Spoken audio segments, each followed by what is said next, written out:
தேவனுக்கே மகிமை, தெய்வத்துக்கே மகிமை, தேவனுக்கே மகிமை, தெய்வத்துக்கே மகிமை. என்னை தேடி வந்து மீட்டவரே, தினமுமக்கே மகிமை. என்னை தேடி வந்து மீட்டவரே, தினமுமக்கே மகிமை. ஐயா வாழ்க வாழ்க, உம் நாமம் வாழ்க. ஐயா வாழ்க வாழ்க, உம் நாமம் வாழ்க. டியர் ஃப்ரெண்ட்ஸ், அன்பின் வாழ்த்துக்கள். ஆண்டவரும் இரட்சகருமாகிய இயேசு கிறிஸ்துவின் நாமத்திலே உங்களை வாழ்த்துகிறேன். நமக்கு கொடுக்கப்பட்டிருக்கிற ஒரே ஒரு வாழ்க்கையிலே ஆண்டவரை மகிமைப்படுத்த வேண்டும் என்பதே அவருடைய திருச்சித்தமாக இருக்கிறது. உலகத்தில் உள்ளவைகள், நமக்கு கொடுக்கப்பட்டவைகள் எல்லாமே ஆண்டவராகிய கர்த்தரால் நமக்கு அருளப்பட்டது என்ப நினைவுக்குள்ளே நாம் வர வேண்டும். அந்த சிந்தையை கொடுத்தவரை மகிமைப்படுத்த முடியும். எனக்கு கொடுக்கப்பட்ட அனைத்து வளங்களும் நலன்களும் என்னால் வந்தது இல்லை, ஏதோ ஒரு மனிதர்களால் வந்தது என்று சொல்லி நான் நினைப்பேன் என்றால் நான் மனிதர்களை கனப்படுத்தி விடுவேன். ஆனால் அனைத்தும் கிறிஸ்துவாலே நமக்கு வரப்பட்டிருக்கிறது என்கிற ஒரே நம்பிக்கை கிறிஸ்துவை மட்டுமே மகிமைப்படுத்துவதற்கு என்னை ஏவுகிறது. அதைத்தான் அப்போஸ்தலனாகிய பரிசுத்த பவுல் கொரிந்து சபைக்கு எழுதின 1 கடிதம் 3 அதிகாரம் 21 சொல்கிறார். இந்த 3 அதிகாரத்தை 4 தலைப்புகளிலே நாம் தியானிக்கிறோம். எப்படி ஆண்டவரிடத்திலே நாம் கட்டப்பட வேண்டும், விசுவாச வாழ்க்கையிலே எப்படி நான் கட்டப்பட வேண்டும் என்பதை 4 தலைப்பிலே நாம் தியானித்து கொண்டிருக்கிறோம். 3 தலைப்பை ஏற்கனவே நாம் தியானித்து விட்டோம்.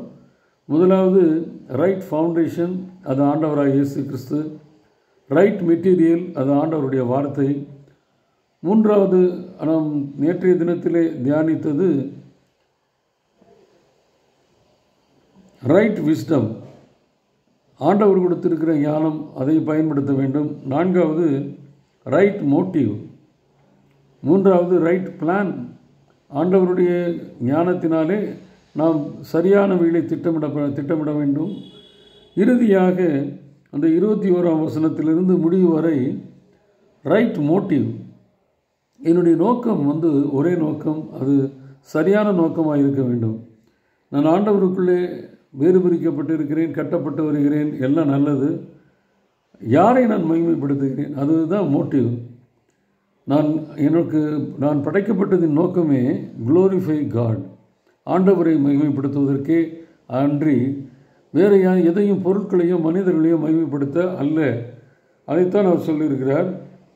1 கொரிந்தியர் 3 அதிகாரம் 21வது வசனத்தில், இப்படி இருக்க ஒருவனும் மனுஷரை குறித்து மேன்மை பாராட்டத்திருப்பானாக, எல்லாம் உங்களுடையதே.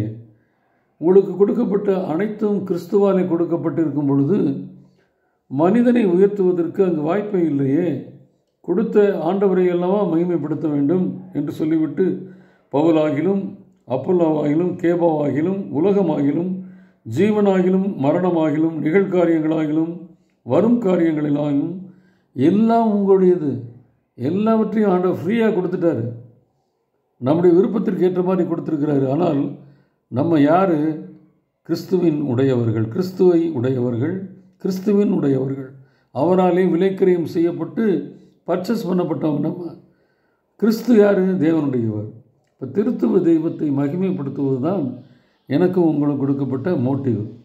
அந்த நோக்கத்தை விட்டு நான் என்ன பண்ணுறேன், இன்றைக்கி மனிதர்களை உயர்த்தும் பொழுது, மகிமைப்படுத்தும் பொழுது, மற்ற மனிதர்களோடு கம்பேர் பண்ணி பார்க்கும் பொழுது அங்கே என்ன நடக்குது என்றால் பகைமையும் பிரிவினையும் தான் வருது. இன்றைக்கு சபைகளிலும் மற்ற இடங்களிலும் நாம் பார்க்குற காரியம் என்னென்னா, கனப்படுத்த வேண்டிய மகிமைப்படுத்த வேண்டிய ஆண்டவரை விட்டு என் நோக்கம் சிதறி மனிதர்களை கம்பேர் பண்ணி பார்த்து, இவன் என்னுடையவன், இவன் எனக்கு வேண்டியவன், எனக்கு பிரியமானவன், அவனை சார்ந்திருப்பேன், அவனை கம்பேர் பண்ணி அவனை போல வாழ்வேன், செலிபிரிட்டிஸை வச்சு நான் வாழ்க்கையை நடத்த போகிறேன், அவங்க மாதிரியை வச்சு நடத்த போகிறேன், இப்படி பல காரியங்களை நாம் குழப்பி கொண்டிருக்கிறோம். ஆனால் ஆண்டவர் சொல்கிறாரு, என்னை படைத்ததின் நோக்கம், ரைட் மோட்டிவே ஆண்டவரை மகிமைப்படுத்துவது மட்டுமே. மனிதர்களையோ மற்ற உலகத்தின் பொருட்களையோ மகிமைப்படுத்த கனப்படுத்த நான் அழைக்கப்படவில்லை. ஏனென்றால் எனக்கு அருளப்பட்ட அனைத்துமே ஆண்டவரால் அருளப்பட்டது என்கிற ஒரே நோக்கத்தோடு கூட, ரைட் மோட்டிவோடு கூட நாம் ஆண்டவருக்குள்ளே அஸ்திபாரமிட்டு கட்டப்பட்டு அவருடைய வார்த்தையினால் நிரம்புவோம், சரியாக திட்டமிடுவோம், சரியான நோக்கத்தை நோக்கி பயணிப்போம். திருச்சபைகளிலே ஒருமனதையும் ஒற்றுமையும் உண்டாக்குவதற்கு ஒரே வழி, எல்லோரும் இணைந்து கிறிஸ்துவை மகிமைப்படுத்த வேண்டும், திருத்துவ தேவனை மகிமைப்படுத்த வேண்டும். அப்படிங்கிற ஒரு ரைட் மோட்டிவோட கூட வாழ்வோம். நிச்சயமாக ஆண்டவர் நம்மை கனப்படுத்துவார். ஆமேன்.